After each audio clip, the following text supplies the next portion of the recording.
Bonjour et bienvenue dans ce nouvel épisode de votre formation YouTube. Alors aujourd'hui c'est un petit peu particulier car c'est une vidéo que je n'avais pas prévu de tourner maintenant, mais alors on est quelques temps après la vidéo sur les biais. Vous reconnaîtrez certainement les annotations et ce n'est pas vraiment l'épisode que j'avais prévu de tourner après les biais. Donc cette vidéo sortira au moment opportun, mais elle va être tournée bien en avance. Comme ça, si vous ne vous y retrouvez pas en termes de temporalité sur ce que vous allez voir à l'écran, c'est normal, ne vous inquiétez pas de cela. Donc aujourd'hui, pourquoi est-ce que je tourne cette vidéo? C'est parce qu'il y a eu un événement sur le marché. Donc, je vais le dire tout de suite, c'est l'annonce FOMC et ça me donne envie d'en parler en fait, tout simplement. Donc, on se retrouve toujours à cet endroit, hein. On se retrouve, on avait notre seuil de livraison parfaite, hop, on avait notre déséquilibre, et on voit que le prix est bien venu retester, et en fait, ce qu'il faut bien comprendre, c'est que aujourd'hui, on n'a aucun moyen de savoir, au moment où le prix descend, que le marché va vouloir remonter jusqu'ici avant de se mettre à tomber. On n'a aucun moyen de le savoir, mais on a quand même quelques indications. Et c'est ce qu'on va essayer de voir tout de suite. Donc vidéo très très courte. Qu'est-ce qu'on a ici? On a notre déséquilibre daily entre le bas de cette journée-ci et le haut de cette journée-ci. Ok, donc daily c'est 3 jours, ok, donc forcément, regardez, c'est tout bête, hein, mais hop, j'ai juste à faire ça, hop, et là je vais tout de suite comprendre comment, même en 1 heure, on est capable de repérer du daily, ok. Là j'ai une journée qui va de ce bas, ce haut, boum. J'ai ensuite une deuxième journée et j'ai une troisième journée qui va donc ici, de ce bas, ce haut, ok. Et maintenant, si je fais chevaucher ces deux périodes temporelles, ça me donne effectivement donc le bas de ma journée, même aller jusque là, le bas de ma journée et donc le haut qui m'explique, qui m'indique en 1 heure où est-ce qu'il y a un déséquilibre de prix, ok. Donc bien évidemment, le plus simple reste encore de monter en daily pour tout simplement ne pas se prendre la tête. Mais voilà, ce que je voulais vous montrer, c'est que même en 1 heure, on est capable de se projeter sur des déséquilibres daily si on est bien informé. Bon, au-delà de ça, j'ai un autre déséquilibre à ce niveau. Et j'ai ici ce qu'on appelle un order block. Donc allez, on va ça. Donc déséquilibre, donc imbalance, qui va venir être comblé.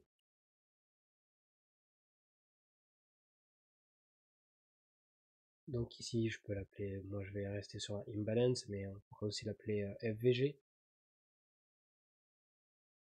Boom. Et juste au-dessus, ici, qu'est-ce que j'ai?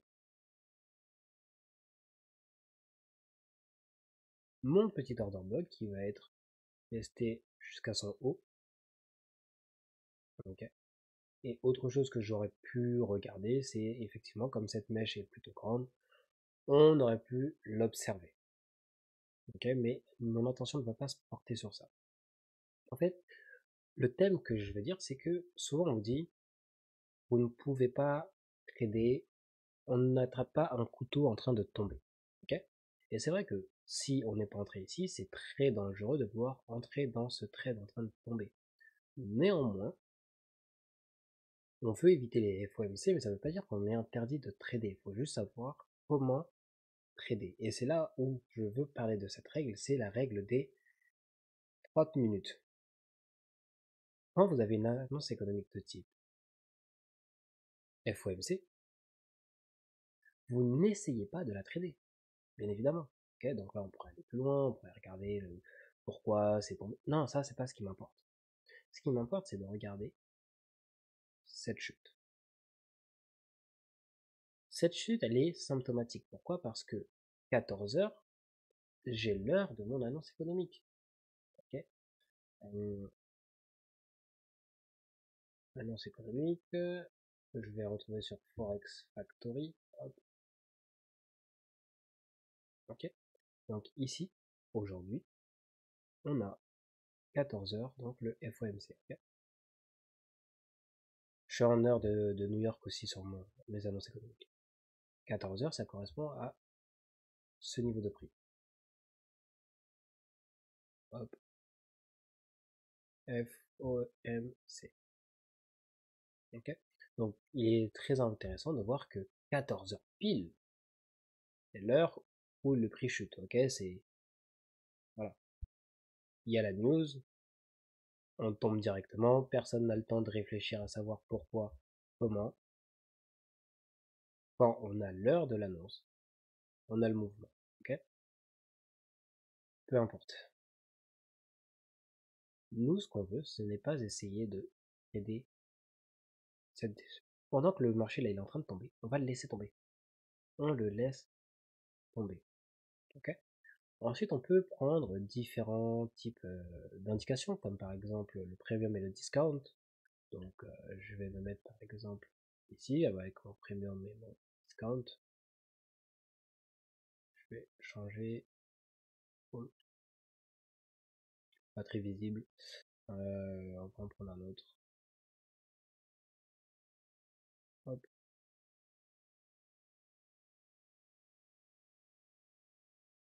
Hop. On va garder que les 50%.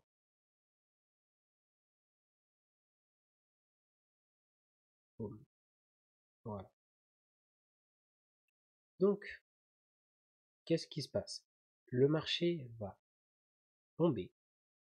Et généralement, ce que j'apprends à mes élèves, qui ont fait mes mentorats, que ce soit privé ou avec les sociétés avec lesquelles je travaille, c'est que vous voulez laisser passer entre 30 minutes et 1 heure après une annonce économique. Si je compte 30 minutes, donc j'ai mon annonce ici, et j'avance de 30 minutes.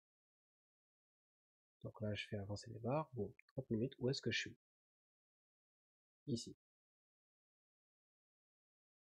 30 minutes après, c'est à partir de là,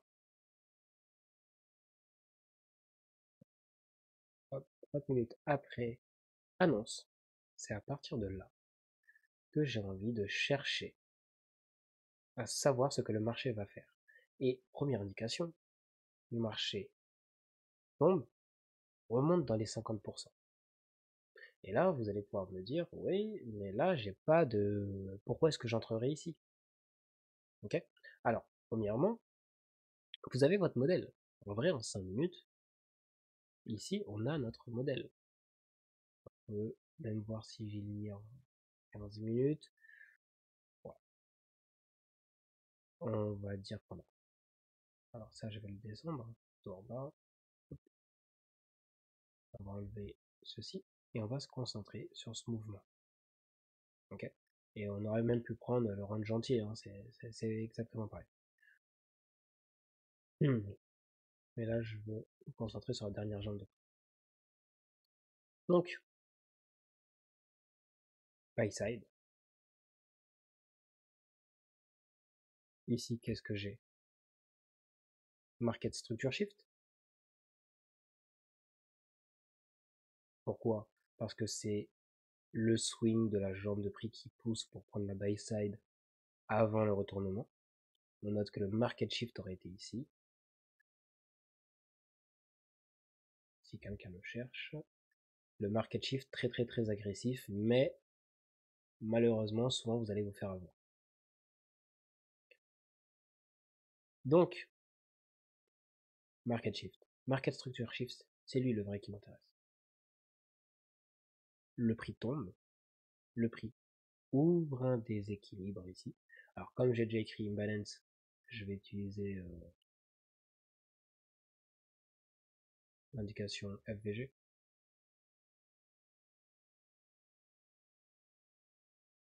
Fair value gap. Hop. Et donc maintenant, ici, en 15 minutes, j'ai mon modèle. Maintenant, on peut descendre encore de nouveau. Et alors, il y a ce qu'on appelle le range de premium discount. Ok, donc premium c'est ce qui est au-dessus de mes 50%, discount c'est ce qui est au-dessus de mes 50%. Et dans mon premium, j'ai envie de regarder tous les types d'obstacles au prix. Donc, j'ai un imbalance, mais ici il y a que le imbalance M15 qui est au-dessus de dans mon premium. Ici, je vais avoir un swing bas, c'est un obstacle. Mais est-ce que j'ai d'autres imbalances? Vous pouvez mettre pause avant que je réponde à cette question. Si vous n'avez pas envie, vous ne progresserez pas, et je sais que beaucoup d'entre vous, n'ayez pas envie, je vais la répondre tout de suite. Voilà. Donc, ici, qu'est-ce que j'ai? J'ai un imbalance. Donc, quand je remonte comme ça là, j'ai mon premium. À partir de là, quel est le premier obstacle au prix? Swing bas. Je m'en sers comme d'un market structure shift ici, mais ici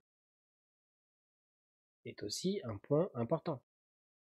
C'est un point de rejet pour le prix. Certains connaissent ce qu'il y a ici, mais je ne vais pas le nommer aujourd'hui. Et là, pour l'instant, imbalance, j'en ai un là, j'en ai un là, j'en ai un jusqu'à ici. Et après au-dessus, bon, on pourrait compter lui aussi, mais après on arrive assez haut. Okay, et ensuite, en fait, pour prendre ceux qui sont là, il aurait fallu que je décide d'observer le plus grand premium discount. Donc ici, j'ai un imbalance en confluence avec mon plus grand imbalance ici. Cette confluence, elle a un nom. BPR, Balance Price Range. Ça, c'est une manière de trader. Oui, ok. Sauf qu'il y a aussi une autre méthodologie. On n'est pas obligé de se demander, ouais, je suis pas sûr, peut-être que... Non, il y a quelque chose de beaucoup plus sûr, en fait. Beaucoup moins casse-tête. Vous avez votre annonce. Le prix tombe. Vous attendez vos 30 minutes. On est ici. Boum. C'est cool, mais peut-être que vous l'avez pas vu. Parce que vous n'aviez pas encore cette information. Bah, tout simplement, vous descendez de time frame. Et regardez ce qu'on a ici maintenant. J'ai à nouveau mon modèle dans le time frame inférieur. Donc moi, je commence à regarder à partir de là, et 30 minutes après, qu'est-ce qui se passe? Buy side. J'en ai une autre ici. Okay. On descend, on fait un bas. On fait un deuxième. Que ce soit celui-ci ou celui-ci. Porte. Prix récupéré par un mouvement ouvrant un déséquilibre. Okay. Donc, je vais l'appeler comme ça, celui-ci. Ce déséquilibre, c'est votre modèle, c'est votre point d'entrée. Vous avez ici, donc, je vais prendre celui-ci, mais c'est pareil. Vous avez ici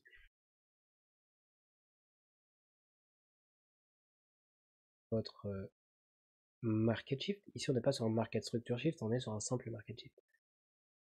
Mais étant donné qu'on a toutes les autres confirmations qui arrivent, on peut décider de tenter le un peu plus agressif. On est en 1 minute.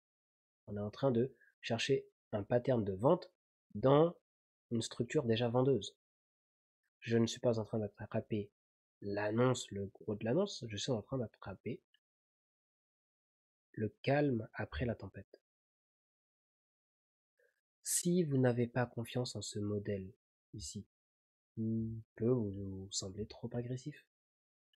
Que ce soit ici ou ici. exemple, bah, vous faites quoi? Bah, vous faites comme d'hab. Vous attendez votre market structure shift qui arrive aussi en 1 minute. Le bas qui va aller récupérer la buy side.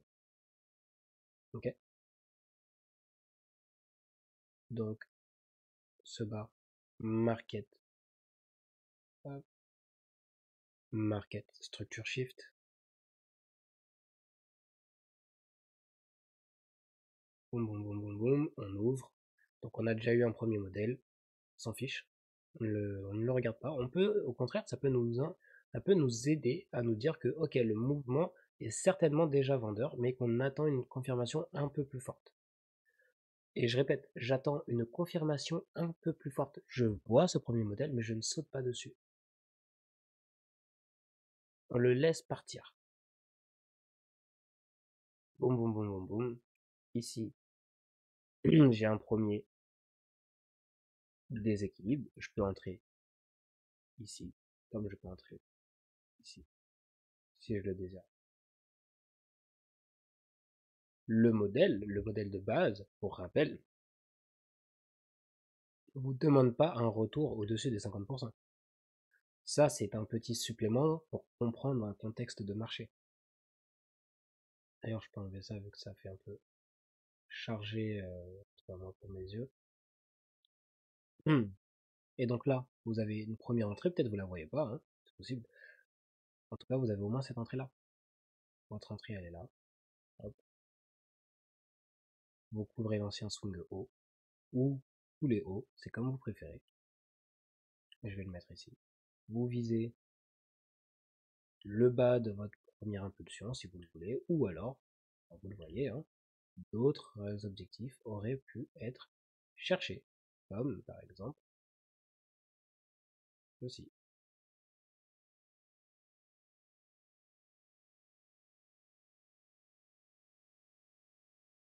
Et là, on a tradé une annonce économique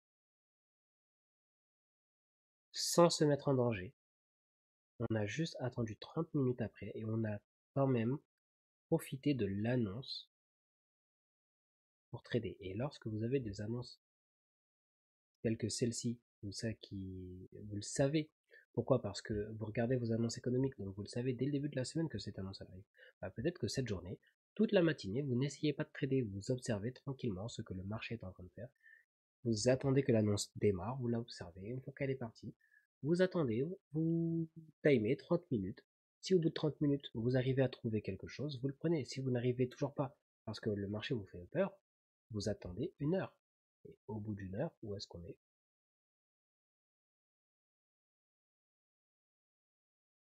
Hop. Et regardons ce qu'on a au bout d'1 heure.